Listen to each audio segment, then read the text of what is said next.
Gua upload foto yang nggak ada sangkut paut dengan naturalisasi, nggak ada yang nanya, yang dia tanya naturalisasi gimana. Berarti naturalisasi adalah isu yang diminta oleh STI langsung? Oh iya, makanya kerja STI repot. Seharusnya dia datang manggil pemain 24 orang, 30 orang untuk timnas. As the coach, sebagai pelatih nasional, dia strategi. Nggak lagi berbicara untuk skill pemain. Tapi hari ini yang terjadi, dia harus merubah, harus melatih skill pemain. Artinya ada hal yang harus kita perbaiki.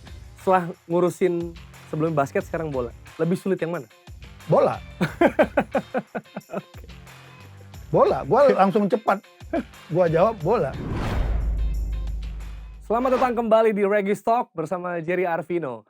Yang hari ini akan ngomongin sebuah isu yang cukup hangat ya, bahkan cenderung panas di sepak bola Indonesia, yaitu naturalisasi.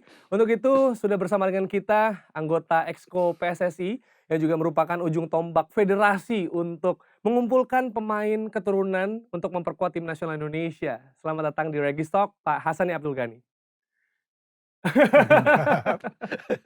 Pak, gini Pak, saya cukup yakin ya Pak, kalau ada orang berkesempatan untuk ketemu Bapak kayak gini, pasti yang ditanyain, Pak gimana nih Jordi Amat, Sandy Walsh, progresnya udah sejauh mana Pak gitu. Gue upload foto yang nggak ada sangkut paut dengan naturalisasi, nggak ada yang nanya, yang dia tanya naturalisasi gimana.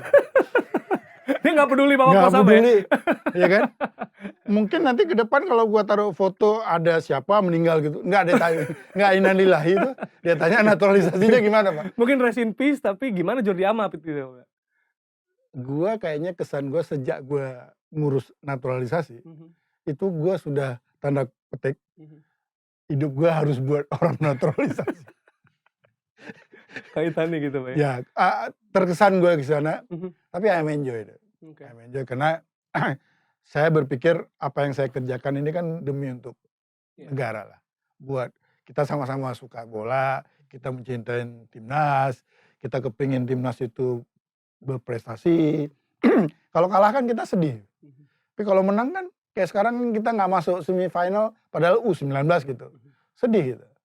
Ya kan kita salahin sini lah, kita salahin situ lah kan. Nah, itu kan berdasar kesedihan kita.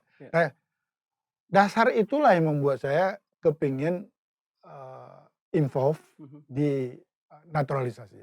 Sebenarnya itu bukan tugas saya. Iya, tapi proses dan progresnya seperti apa Pak? Ini kita lihat Jordi Amat diomongin banget, tapi kemarin sempat ada isu nggak usah jadi gitu karena dia main di Johor Darul Takzim gitu dari netizen. Tapi sebenarnya yang terjadi sama Jordi Amat dan Sandy Walsh seperti apa?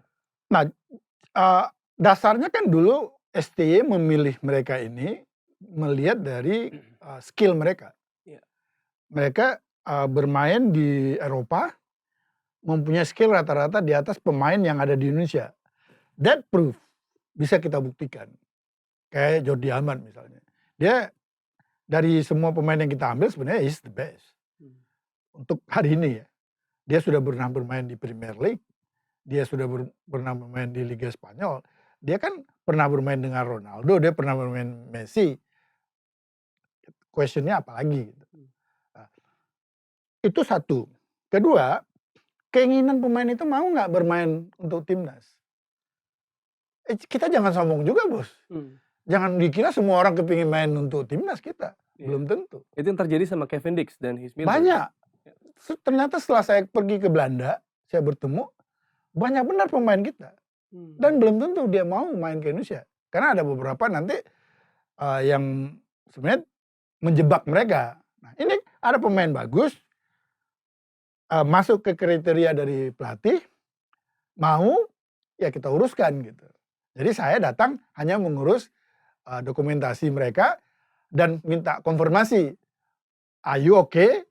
Confirm gitu. Makanya gue waktu itu terbang ke Belanda minta konfirmasi.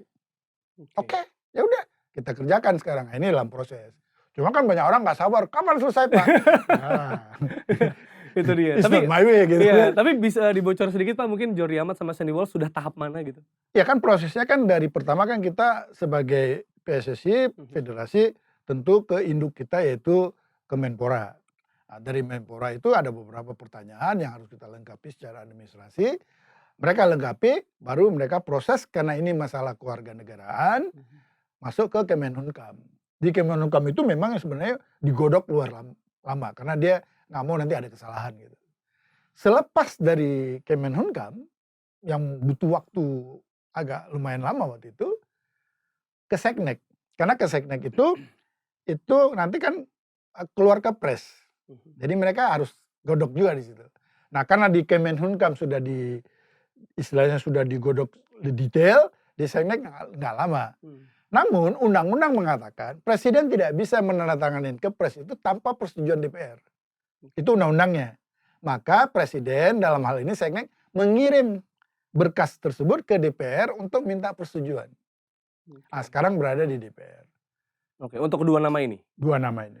Oke, karena kan banyak banget yang nanya pasti ya, kok ini prosesnya lama banget berbelit-belit, padahal kan memang harus... Tidak belit sebenarnya, Iya. tapi begitulah. Iya, karena nggak coba. sabar tadi. Betul, karena nggak sabar ya. Nggak Karena kan sabar. pastinya ada peraturan negara, kemudian peraturan FIFA Pak ya, yang mesti di... Itu lain lagi nanti. Iya. Ini baru kita bicara yang peraturan negara ini. Nanti mau langsung gue jawab atau ada pertanyaan berikutnya? Kan FIFA lain lagi. Iya. Nah, di peraturan negara yang sekarang ditanya oleh netizen, ada DPR, Bos. Nah, Sabar dulu, Bos. Kita berdoa bersama-sama supaya DPR cepat-cepat mengeluarkan rekomendasi ini supaya diterima oleh Seknek kembali. Langsung Pak Presiden mungkin akan mengeluarkan Kepres gitu. Baru pemain tersebut sah. Setelah ini keluar, nggak di situ, belum bisa bermain dia. Maka harus ada, kita minta rekomendasi ke FIFA. Nah, dasarnya FIFA itu harus ada paspor dulu. Tanpa paspor kita nggak bisa apa-apa. Iya. Dan salah satu yang menghambat juga kan kita tidak menganut dual citizenship ya Pak ya, di Indonesia. Yes, kalau itu ada, beres. Dan Iya, karena ini kalau dari prosesnya, kan kita melihat juga Mark Klok kemarin kurang lebih 5 bulan ya Pak, untuk sampai akhirnya bisa benar-benar dipakai begitu dan tembus gitu. Tapi saya juga mendengar interview Bapak yang bilang sebenarnya diharapkan di April mungkin sudah rampung sehingga bisa memperkuat kualifikasi Piala Asia. Ini sudah saya saat itu sangat agak sedikit emosi sih. Gimana Karena Pak? Bisa saya diceritain, Pak? eager banget. Iya. Saya eager banget timnas ini bisa masuk di Piala Asia. Iya. Tapi melihat waktu itu lawannya ada Kuwait, ada Jordan, aku agak khawatir nih. Iya kan? Karena selama ini kan kita lawan Arab itu 0-5, Betul. 0-4, 0-0 jarang dengar. Jadi emosi gue itu, gue di mana ada wawancara, gue salahin aja orang kiri kanan supaya ini cepat selesai. Iya. Ya kan? Ternyata banyak yang tersinggung. Oke. Aku minta maaf. Ya apalagi kan ini Pak, ya menarik ya karena Jordi Amat juga kan nyetop striker Jordan ya Pak, sempat itu jadi juga kan. ada pemain Pas nih Jordan, pemainnya. Iya. pemain depan Jordan yang topnya di Iya. Jordan itu main di liga yang sama. Betul. Nah, Jordi Amat waktu gue ketemu di Belgia sama dia, gue ceritain, oh ada Jordan, oh dia bilang I know that guy gitu. Gampang Pak. Gampang dia bilang, maksudnya memang mati di tangan dia. Iya, Nah iya. jadi waktu itu gue mengharapkan 2-3 pemainnya sudah main di babak kualifikasi, nggak dapat. Tapi ya itulah, gue kayak netizen juga kan ada marahnya gitu kan. Ya boleh dong, gue manusia kan. Betul. Tapi gue minta maaf sekali lagi, Betul. gue minta maaf. Jadi tujuan gue sebenarnya ke sana. Nah, tapi alhamdulillah kita kan menang lawan Kuwait. Kita kalah lawan Jordan, tapi kan kalahnya nggak 4-0 kan. Nah, gue mengharapkan ini dalam Piala Asia pemain 3 ini sudah bisa main. Iya. Dan katanya sih kalau ini lancar kan FIFA Matchday mungkin bisa turun Ya, akhir tahun. gue harap September kan, itu ada FIFA Matchday kan. Tapi ini kan sudah Juli kan. Masih belum tahu ya ke depannya gimana. Udah nggak berani lagi gue ngomong. Udah nggak berani. Takutnya ditagih ya Pak ya. Ditagih Di kolom sama komentar. netizen. Di kolom Ditagih sama komentar netizen. Instagram. Jadi Iya. gue ambil sikap beginilah, mari kita berdoa bersama-sama.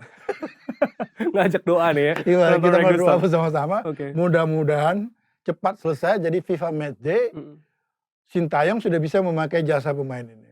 Iya. Tapi sebelum kita bahas naturalisasi lebih lanjut nih Pak, kita coba tarik sedikit ya. Ini Pak Hassani Abdul Ghani kan saya kenal sebagai dulu kontributor untuk salah satu tabloid ya, dari Live Bola, from udah. New York. Oh bola ya, tabloid bola udah tahu semua ya. Oke. Kalau udah meninggal juga dia.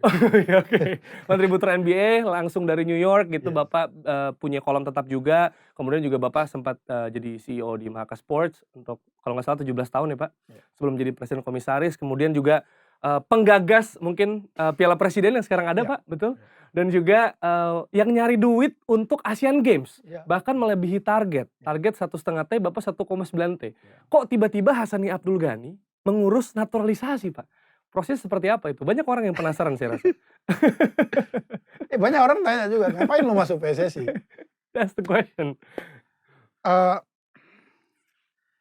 Pertama saya mencintai olahraga.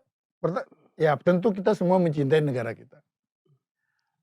Sesuatu yang ada di negara ini bisa membuat kita bangga kan, kita ikut bangga.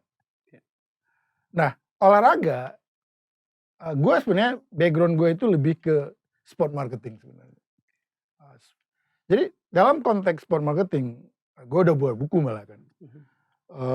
Itu gue melihat sepak bola salah satu lokomotif untuk mengangkat industri olahraga Indonesia. Nah, di sana gue lihat, gue kepingin masuk di bola. Karena ini lokomotifnya industri. Kalau ini jalan, maka yang lainnya akan tergerek. Nah, gue masuk ke sana, jadi esko. Orang banyak bertanya.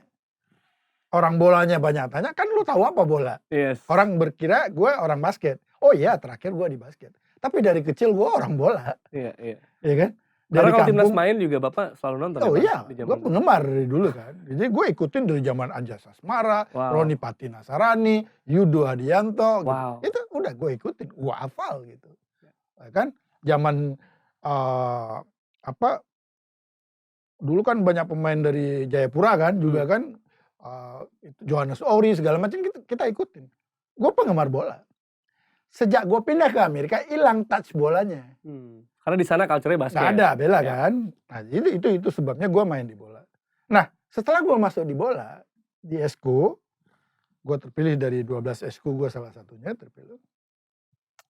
Esko itu kan nggak day to day kerjanya. Sekali-sekali. Lebih ke policy.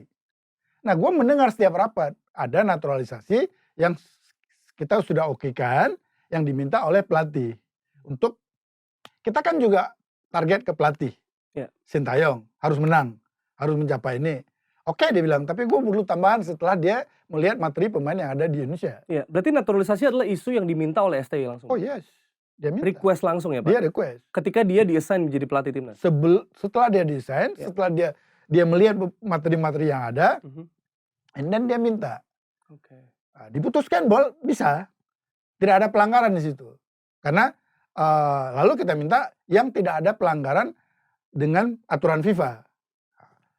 Keluarlah nama 3 ini. Nggak jalan-jalan. Ya kan? Sorry lah, ini nggak jalan-jalan. Satu hari, gue bilang sama ketum. Ketum waktu itu bilang sama media, ini naturalisasi. Oh masih jalan? Gue tanya gitu kan. Oh iya masih jalan. Ya udah, gue bantuin deh. Nah, di situ saya ambil ikut inisiatif. Ya udah. Akhirnya gue bukalah cara gue gitu. Gue kontak teman gue yang ada di Eropa. Bambum. Jadilah. Jadi tiba-tiba muncullah nama ini semua jadi. Gitu. Nah, sekarang siapa mau ngurus silakan. Iya Pak. Tapi sebenarnya kalau ini. Itu kenapa gue terlibat. Karena ingin gue industri sepak bola dengan prestasi timnas bagus. Maka akan industrinya jalan. Dari calling ya dari dalam diri Pak untuk membangkitkan Kan olahraga ada satu Indonesia. satu contoh di Amerika, saya ambil contoh. Kalau kita bicara baseball kan itu olahraga lama di Amerika. Kita bicara American football is number 1. Kita bicara basketball, tapi hoki, ice hockey itu olahraga baru di Amerika. Baru liganya terbagus itu setelah Amerika memenangkan medali emas di Montreal Olimpiade. Jadi impact dari dia menang, euforianya tinggi, buat liga. Maka sekarang top kan liganya. Nah, kita kan liga kita udah lumayan bagus tapi belum sempurna. Timnas kita ya debar jantung lah. Tapi euforia udah ada. Euforianya udah ada. Penggemarnya udah ada. Kalau belum menang ya. Zaman dulu saya sebelum jadi esko, saya pernah jadi pengurus PSSI. Zamannya Pak Nurdin Halid. Itu ngejual timnas nggak laku bos. Saya yang jual timnas tuh nggak laku. Tapi setelah timnas di zamannya Riedel yang kita mainnya sudah oke, sempat masuk final di AFF, itu Rating timnas sampai hari ini rekor. Share-nya 65% lawan Thailand. Final ya. 50% lawan Malaysia di AFF. Tadi kesinggung Piala Presiden 2015, final yang nggak 10 tahun nggak bisa main di GBK, ya kan? Di situ kita main, finalnya rekor masih untuk pertandingan lokal 45% share. Iya. Disitulah bola gue lihat, Iya. tapi belum sempurna di mata gue. Iya. Karena Bapak yang ngurus ya Pak, jadi Bapak tahu this is potential. Yes, Ya. aduh. Jadi lo nggak bisa berbuat sesuatu tuh begitu aja. Gini menurut gue, ini filosofi ya. Gue kecil dibawa ibu gue ke kampung. Kata ibu gue, itu sawah kita nak. Dari nenek. Oke. Kan gue anak kecil kan. And Jadi then, gitu ya. panen setahun sekali. Setelah gue dewasa, gue gede, kok panennya jadi 3 kali. Ini filosofi ya. Artinya sawah itu, kalau dikelola apa adanya, panennya sekali. Tapi kalau di maintain, dimonitas, dibawa teknologi, bisa panen 3 kali. Hal yang sama pada sepak bola. Wow. Kalau di maintain dengan bagus, yang hari ini nilainya segini, itu bisa segini. Karena gue udah buktikan, sebelum Piala Presiden, nilainya 100 M. Bos. Sebelum Piala Presiden. Yes, boleh proof. Yeah. Setelah Piala Presiden 2015, harga nilai liga naik dari 375 M. Wow, luar biasa, lebih dari 3 kali lipat ya. Kenapa? Pasar trust. Jadi kita butuh orang-orang yang mengelola bola ini, tidak tadi kayak cerita gue sawah itu.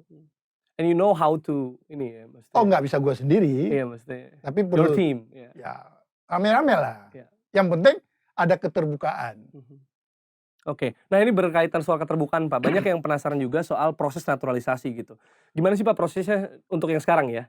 Dari seorang pemain gitu yang diincar kemudian sampai ke naturalisasi. Apakah itu memang ada tim khusus atau mungkin benar-benar dari pelatih? Dan apa yang membedakan dengan naturalisasi 2010? Kita udah pernah ngelakuin itu Pak. Yes, itulah menjadi beban kita hari ini karena di-compare selalu yang masa lalu. Yeah. Kok banyak naturalisasi, hasilnya nggak ada. That's the point. Ya kan? Akhirnya kita hari ini kena batunya. Makanya apa yang saya hadapin sekarang dalam proses ini, pertanyaan itu timbul. Maka timbul kehati-hatian. Tidak dipermudah. Bukan tidak dipermudah. Artinya timbul kehati-hatian. Itulah yang membuat kenapa hari ini netizen nuntut. Kok nggak selesai-selesai? Itu punya histori masa lalu. Nah, saya ingin jelaskan gini. Saya nggak tahu persis apa yang terjadi masa lalu.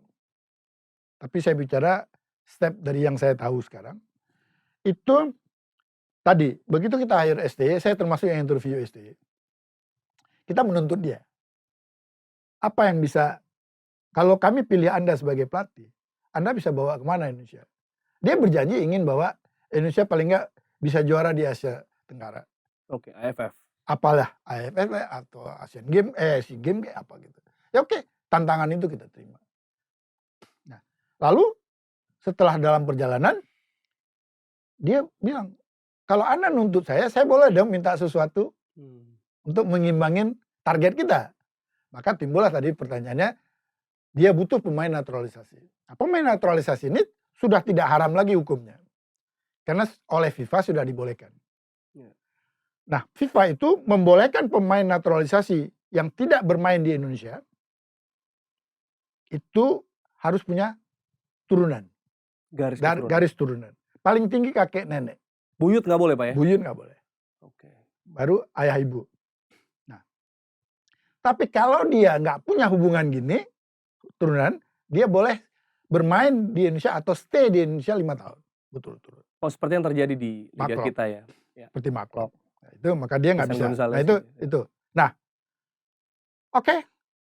Lalu Dirtek sama tim STY coba membuat data pemain-pemain turunan yang ada di luar negeri yang masuk ke kriteria dia. Lihatlah, ada nama A, B, C, D banyak, lalu dia cari shortlist ya? Shortlist segala macam.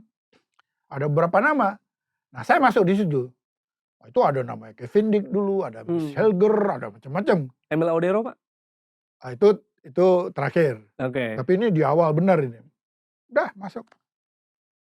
Nah, tadi setelah gua ditunjuk, gua kontak teman kan, coba cari pemain-pemain ini.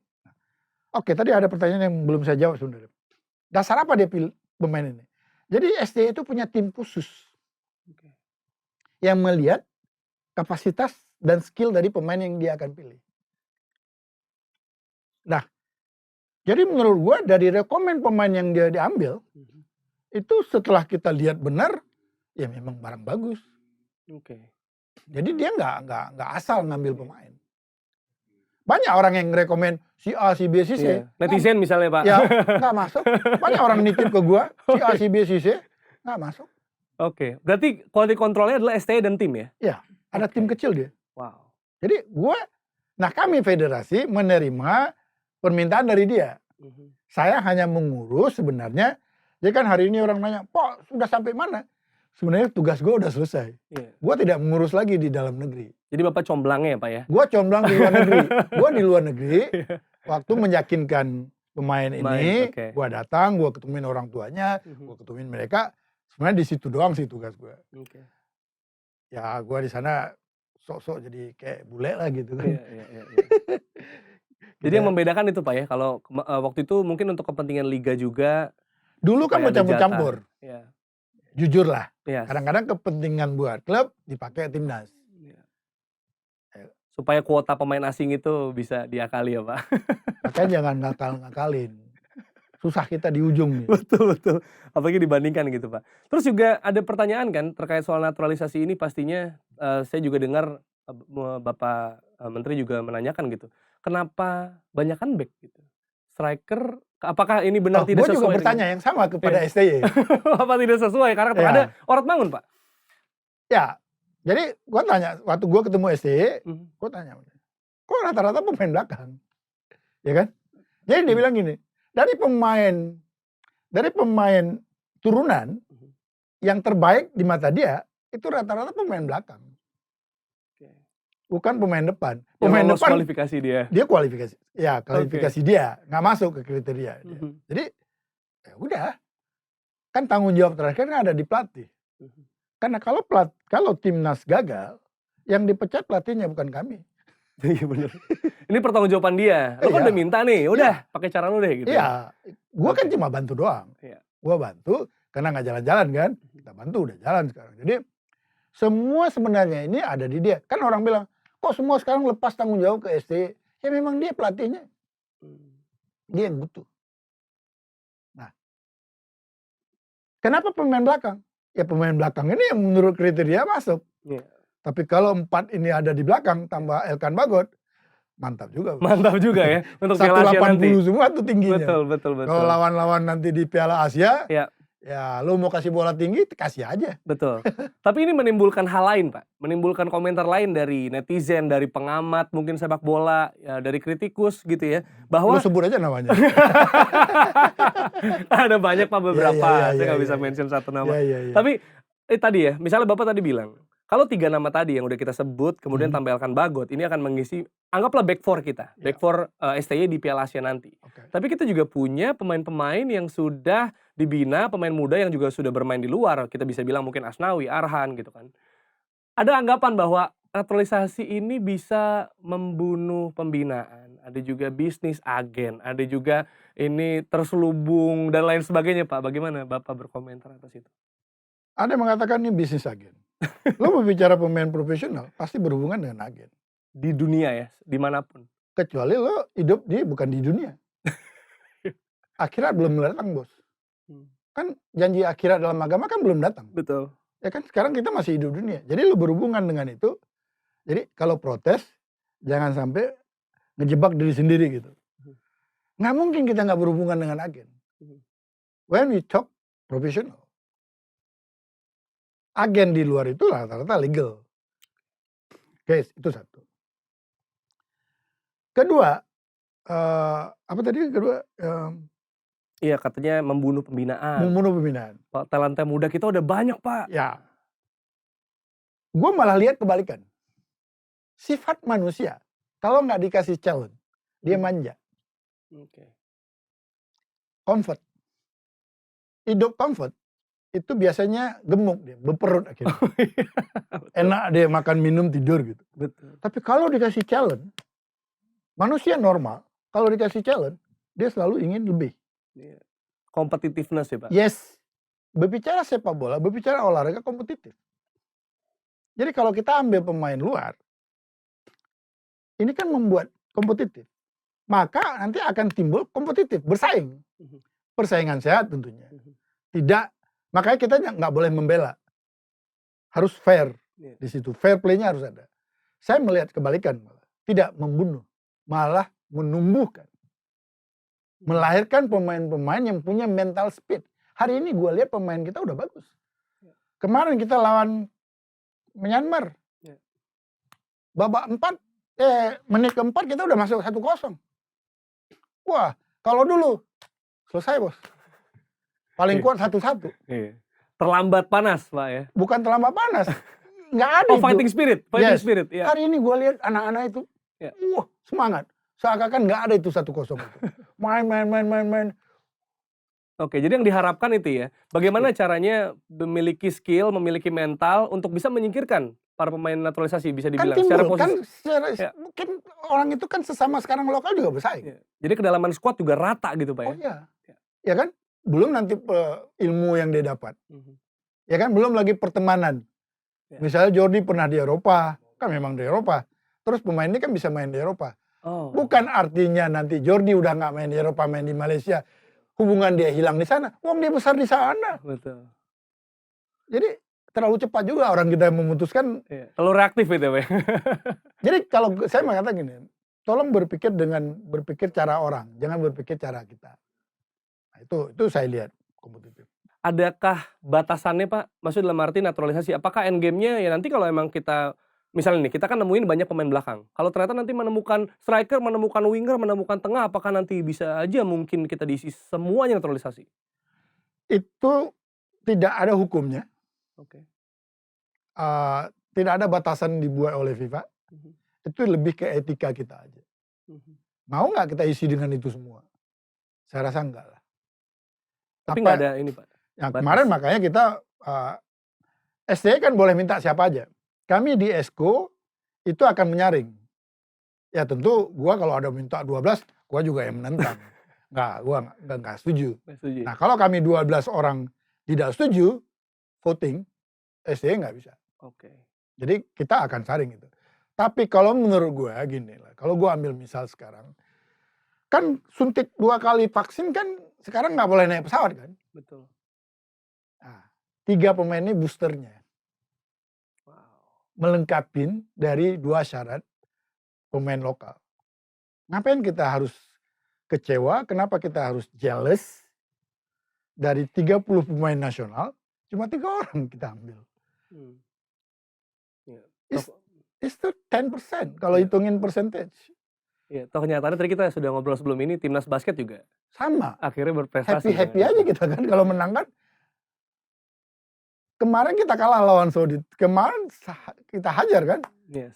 Everybody happy. Medali emas juga kemarin. Ya lupa kita kalau dia bukan naturalisasi kan gitu.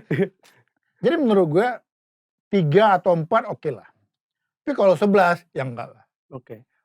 Tapi Pak, kalau ini ya, yang pertanyaan selanjutnya pastinya kan setelah Jordi Amat dan Sandy Walsh yang semakin dekat karena sudah di DPR tadi, saya mewakili netizen di kolom komentar Bapak. Who's next? Karena kan saya juga lihat Bapak udah foto. Iya, Petinama. Oke, selain 3 itu. Kan saya juga melihat udah foto sama Jim Crock ya Pak, kalau nggak salah. Oh itu buat U19. Oh ya, berarti ada juga Pak. Nanti untuk U19 yang bawah-bawah beda lagi? Kan beda, kan umur. Oke, jadi itu akan dinaturalisasi untuk Piala Dunia. Itu lain lagi. Tapi Mas, nggak mudah menaturalisasi ini. Tentu yang kita hadapin birokrasi negara. Oke lah kita ikutin, nggak ada masalah. Tapi undang-undang kita, itu kalau yang saya pelajari pengalaman saya dalam naturalisasi ini, itu sangat tidak mempermudah mencari pemain terbaik yang ada di luar negeri untuk menjadikan pemain Indonesia. Nah, kenapa Filipina itu hari ini level sepak bolanya naik di atas kita kalau di FIFA? Karena mereka mengenal yang dual citizen. Jadi bisa megang 2 paspor. Indonesia tidak mengenal itu. Jadi pemain yang ada di Eropa hari ini, kalau meninggalkan paspor negaranya, Belanda misalnya, Spanyol misalnya, menjadi Indonesia, dia bukan lagi anggota Eropa. Sudah kena regulasi. Itu secara karir mematikan dia. Jadi kehilangan haknya, Pak, ya? Yes, karena dia bukan lagi orang Eropa, udah jadi orang Asia.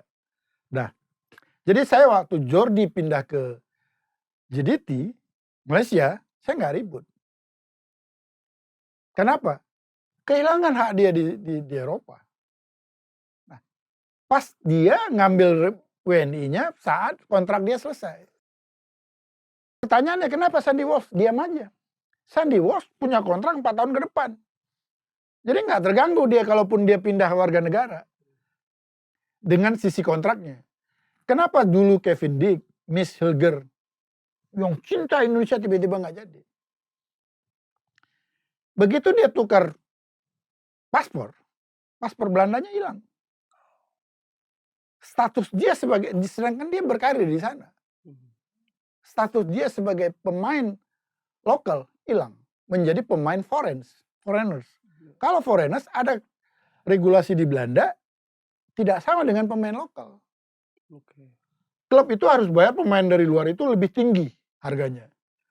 Tapi klub nggak akan bayar pemain ini lebih tinggi kalau kualitas pemainnya sama dengan pemain lokal. Ya kan, kembali ke klub dong.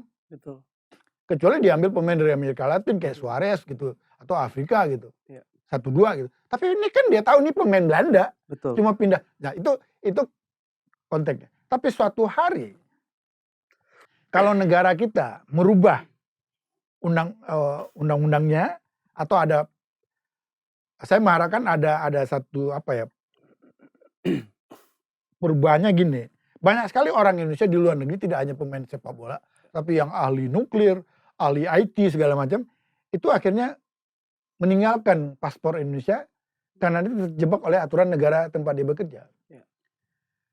Nah kalau ini kita misalnya orang-orang potensial kayak gini diberi boleh pegang 2 paspor, wow, kita sangat mudah mencari pemain yang main di top level, ada turunan, ya tetap dia bisa pegang paspor Belandanya misalnya, tapi dia bisa Indonesia membolehkan misalnya dengan aturan baru, Betul. membolehkan pemain yang seperti dual citizenship, tapi hybrid lah. Ya hybrid, betul. Hybrid gitu. Iya. Hanya pada orang-orang tertentu. Iya. Karena kan itu yang terjadi juga, Pak, ya. Saya dengar Emil Audero juga kan sebenarnya Mancini udah bilang nggak akan make gitu. Jadi sebenarnya kalau itu bisa dual ya kita dia mau. Ya. Dan itu dilakukan oleh negara Spanyol kepada negara-negara yang bekas jajahan dia. Iya menarik sekali, Pak. Tapi gini, Pak Hassani kan juga akrab dengan pemilihan pemain muda. Saya ingat juga pernah bawa Danone Cup ya, Pak, ya. Nah, pengen tahu nih Pak pandangan Pak Hassani tentang timnas kita di kelompok umur, entah itu mungkin U16, entah U19 yang belum jadi senior gitu.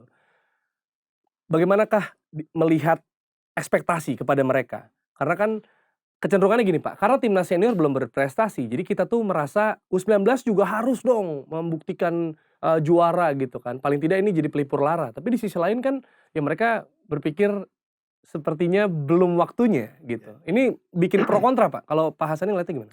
Benar. Sebenarnya yang dibilang impian orang timnas itu yang senior.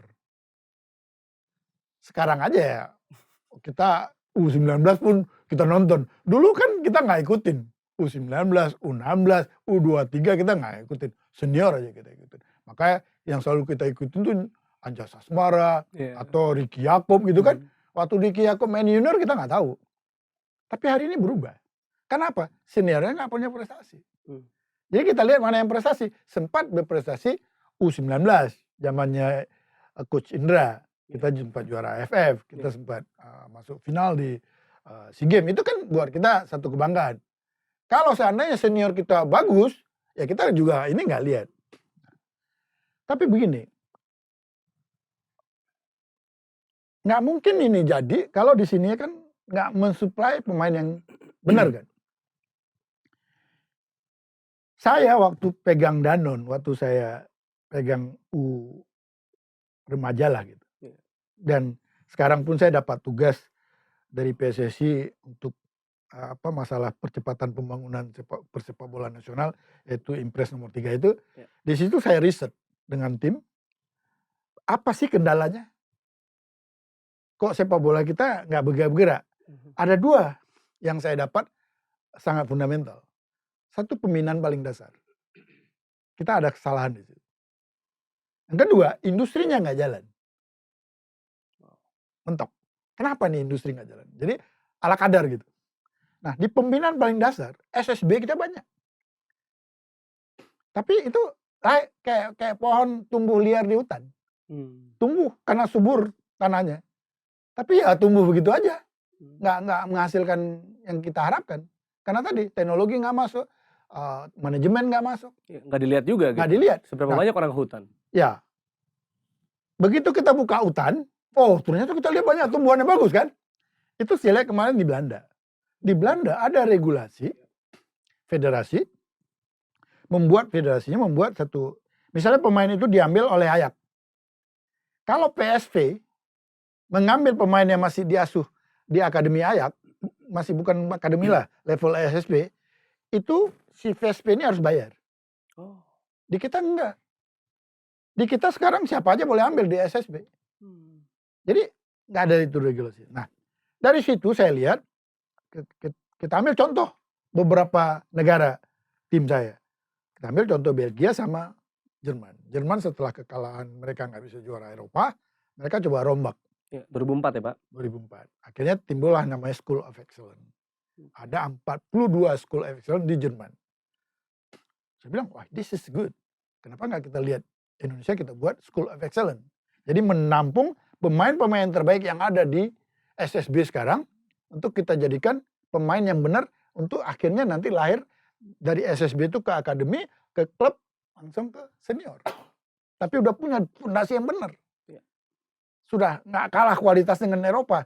Pelatih-pelatihnya kita kirim ke luar negeri supaya punya persepsi yang sama, mindset yang sama. Kalau sekarang kan masing-masing.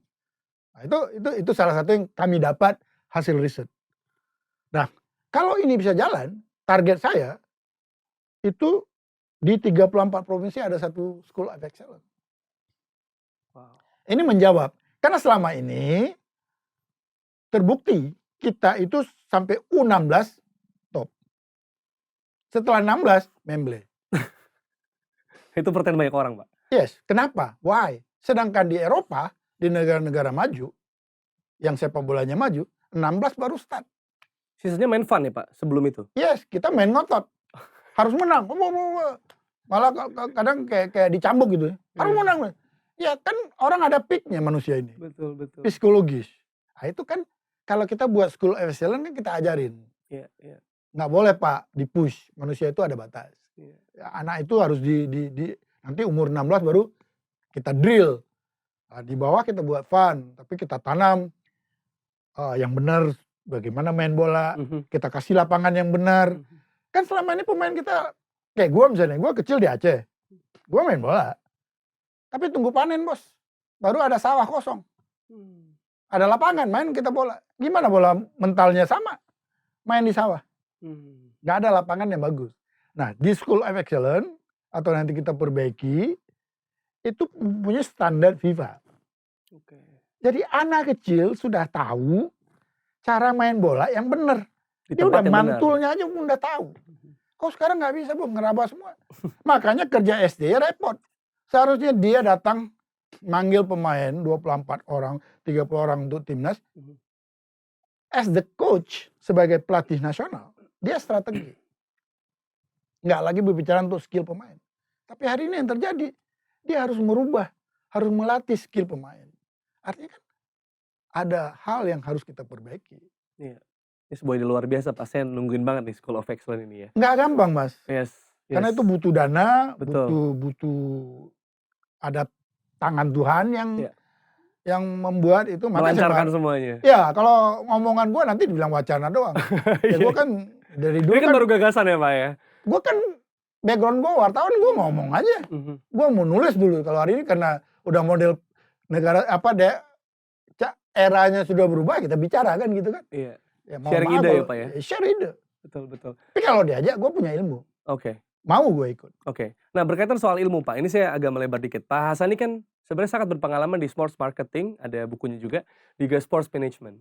Dan saya juga mengikuti perkembangan dari tahun 2001 ya, bareng Pak Erick Thohir gitu kan. Sempat struggle dulu, Pak, di tahun ketiga kalau tidak salah baru bisa dibilang berhasil bikin semua ngelihat dengan Krasbon. Ya. Bapak juga bikin Krasbon itu basket dalam kerangkeng gitu, Pak, ya. Merinding gue lu tanya ini.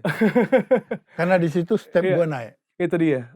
Krasbon Bapak akhirnya dilihat dan sejak itu ya Bapak semakin berkembang untuk sports marketing dan sports management. Ini pastinya juga kalau tadi Bapak soal naturalisasi aja tergugah untuk bisa dibilang ikut andil dalam membenahi begitu ya. Kita punya kompetisi, Pak, Liga 1. Di mana kalau kita bilang kompetisi sudah berjalan lama, tapi bahkan jadwal aja ini agak cukup struggle nih. Gimana Bapak melihat kompetisi Liga 1 dari kacamata Bapak sebagai seorang sport marketer? I like your question. Thank you. Ini yang gue harapkan pertanyaan ini. Nggak ada yang bertanya gue soal ini. Thank you. Jadi gini, 2001 gue bertemu Mas Erik. Ya. Sebelum gue ketemu Mas Erik, gue ketemu lagi ada tokoh. Gue nggak mau sebut namanya. Jadi gue waktu itu bekerja di investment company di New York. Gue baca satu artikel di New York Times, di mana Brazil yang kita kenal udah juara dunia, ternyata kompetisi di dalam negerinya kacau balau. Jadi akhirnya mereka mencoba mengadop Liga Primer Inggris. Sedangkan Liga Primer kalau kita baca sejarah, itu lahir kan setelah dia di-ban kasus Liverpool lawan Juventus. Nah, salah satu yang dia belajar itu konsep sport bisnisnya dari American football punya konsep. Berbaurlah di Liga Primer, dia adopt dengan gaya Inggrisnya, akhirnya Liga Primer menjadi sebuah liga profesional dan the best hari ini. Brazil coba meniru itu. Saya nggak tahu apa sekarang Brazil. Itu waktu gue baca artikel itu tum di kepala saya. Wow, Indonesia kan is a big sama kayak Brazil. Iya. Dan karena gue senang di sport segala macam, ini opportunity. Kebetulan waktu itu gue kerja di investment company, gue bisa dapat data. Di tahun 2001, gue sudah mengatakan value liga kita udah 1 triliun lebih. 2001 tuh. Sampai hari ini belum dapat 1 triliun. Waktu itu. Jadi dengan tokoh itu gue ngomong, Pak ini 1 triliun Pak. Ini mungkin di kepala dia, ini orang gila. Ya kan?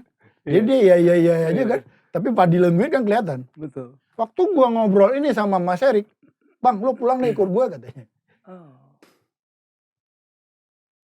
Begitu saya pulang, kita bangun di Mahaka Sport, butuh 3 tahun. Ya. Welcome to the jungle. Setiap gue ngomong tentang industri, dia bilang gue orang gila. Struggle. Sampai Krasbon itu, Pak, ya? Krasbon itu accident. Saking gue nggak tahu buat apa lagi. Karena yang gue mau buat nggak jadi. Yang impian gue kan industrinya. Nggak jadi, Bos. Keganjel dengan segala macam persoalan ganjelannya. Krasbon ini tiba-tiba diminta oleh salah satu perusahaan rokok 3 on 3. Gue bilang ngapain 3 on 3? Cari aja IO lain, gue bilang. Dia kesel kan. Lu nantang. Iya kalau buat sesuatu yang beda gitu. Lahirlah Krasbon. Sebenarnya lahir Krasbon tuh gara-gara gue nonton film di penjara gitu. Basket di penjara, Pak, ya? Ada kerangkeng gitu. ya. Ya udah main. Ternyata itu. Tapi sebenarnya di situ itu protes gue tentang masalah freedom. Wow. I like speak out gitu. Freedom. Itu ada di Krasbon. Ini menarik, Pak, karena Krasbon ini kan juga memadukan banyak unsur ya. Dalam hal ini kita sebutnya sportstainment lah, banyak yang bilang. Nah sekarang juga udah mulai terlihat karena ya kita lihat ada Rans masuk, kemudian juga ada bukan cuma di bola ya, di basket juga kita lihat ada tim-tim baru juga yang misalnya selain Rans ada Gading Martin di West Bandits gitu. Jadi sebenarnya ini bisa ke arah sana, Pak, perpaduannya. Ini adalah sebuah future untuk liga kita. Bukan lagi future, this the future. This is the future. This is the future. Jadi gini, kalau gue bicara Krasbon sedikit, tapi nanti gue mau bahas yang bolanya. Krasbon ini waktu gue lahirkan, Kan gue nonton film yang gue bilang Lampu Penjara, kan nggak lahir langsung kayak gitu. Terus gue lihat dong, gue riset dong. Pemain basketnya siapa? Yang akan nontonnya siapa? Ternyata anak muda. Yang mainnya nightlife, ke clubbing. Maka di Krasbon itu ada DJ-nya, ada live musiknya. Supaya dia nggak ke clubbing, dia Sekalian aja di sini. sekalian aja. Oke. That's the concept. Dan kena. Happy mereka. Jadilah lahir yang menurut gua berhasil gitu. Kembali ke sepak bola tadi. Kan gua sudah katakan gua udah pernah, gua pulang ke Indonesia karena gue ada opportunity. Yang 1 triliun tadi. Tapi ternyata nggak jalan. Hari ini kan sudah mulai ke sana. Ya. Di Piala Presiden 2015, semua yang pernah gua ngomong dari 2001, gua keluarkan. When you talk about industry, kita butuh media. Sepak bola waktu itu sangat tidak peduli dengan partnernya, media, yaitu broadcast. Broadcast yang menayangkan sepak bola itu butuh juga konten. Memang konsep membuat pertandingan A, B, C, D hari ini main segala macam. Ya, secara konsep benar. Tapi Anda berada di industri. Saingan Anda ada. Apa? Sinetron di Indonesia. Jadi gue waktu itu mikir sampai ke situ. Maka gue olah game-gamenya. Main jam berapa, yang lawan sinetron jam berapa. Gue kalahin tukang bubur naik haji. Wow. Ya, karena jam tayang menjadi masalah juga nih sekarang, Pak. Iya. Harus punya arsitektur yang mikir ke sana. Iya. Nah, dalam konsep gue, waktu gue ditunjuk sebagai tim untuk percepatan ini, tadi kan gue ada satu masalah paling dasar. Maka lahirlah School of Excellence. Di atas sini, industri nggak jalan. Nggak akan ada satu industri jalan kalau nggak ada investasi. Investasi hanya satu pertanyaan orang normal. Jaminannya apa? Di sepak bola ada jaminan nggak? Nggak ada jaminan. Tadi kan jadi tanya, jadwalnya nggak jelas. Coba kita buka sekarang negara yang punya tim bagus. Liga Primer, jadwalnya jelas nggak? Liga Spanyol, jelas nggak? Ya, negara yang biasa-biasa lah, Amerika, Major League, jelas. Hari pertama saya terpilih jadi esko, hari itu saya ngomong dengan ketum. Ketum, tunjukkan di masa kepengurusan ketum, jadwal kita jelas. Wow. Wow, ya. Jangan ada penundaan. Pas apa yang kita target jadi. Datang pandemi, bos. Itu di luar kekuasaan kita. Betul. Paling tidak niat sudah ada, Pak. Udah ada. Berusaha, Tapi menurut saya itu nggak cukup. Jadi izin yang dikeluarkan sekarang untuk sepak bola itu harus dirubah. Kalau mau investasi masuk. Kalau tadi kita kan tiru Liga Primer. Kenapa Liga Primer maju? Investasi masuk. Mereka sudah register namanya di market. Nah, Indonesia baru ada satu, Bali United. Kalau ini bisa kita 8 atau 10 tim, baru bicara timnasnya udah bagus. Kenapa? Industrinya sudah jalan, materinya sudah ada. Jepang dari from nothing. Niru Galatama, from nobody jadi somebody hari ini. Yes. Karena di liganya udah benar-benar dia jalan bagus. Oke. Nah, kita kalau arah ke sana, alhamdulillah. Oke. Pak, secara singkat aja Pak, ini saya penasaran, jawab cepat aja Pak. Setelah ngurusin sebelum basket sekarang bola, lebih sulit yang mana? Bola. Oke. Bola, gue langsung cepat. Gue jawab bola. Alasan singkatnya Pak?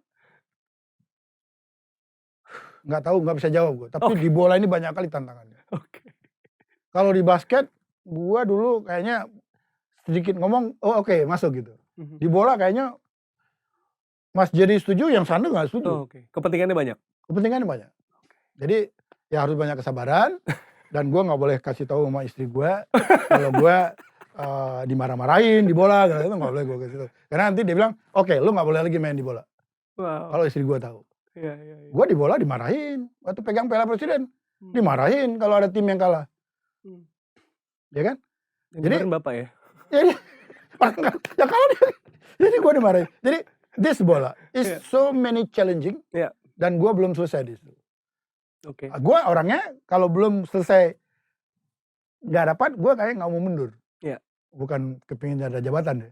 Tapi my dream is sepak bola industrinya harus jalan, baru kita bicara timnas untuk prestasi. Itu dia. Terima kasih Bapak Hasan Abdul Ghani atas waktunya. Dan itulah dia tadi ngobrol-ngobrol. Pak, kalau butuh bantuan nanti kita siap membantu untuk membuat liga ini semakin baik, Pak. Dan timnas pastinya ya. Ya. Terima kasih untuk yang ingin berkomentar. Udah dapat banyak banget ilmu ya di Registalk ini, atau mungkin mau mendatangkan tamu siapa, pengen nanya soal isu apa, bisa tulis di kolom komentar dan kita ketemu di episode selanjutnya dari Registalk.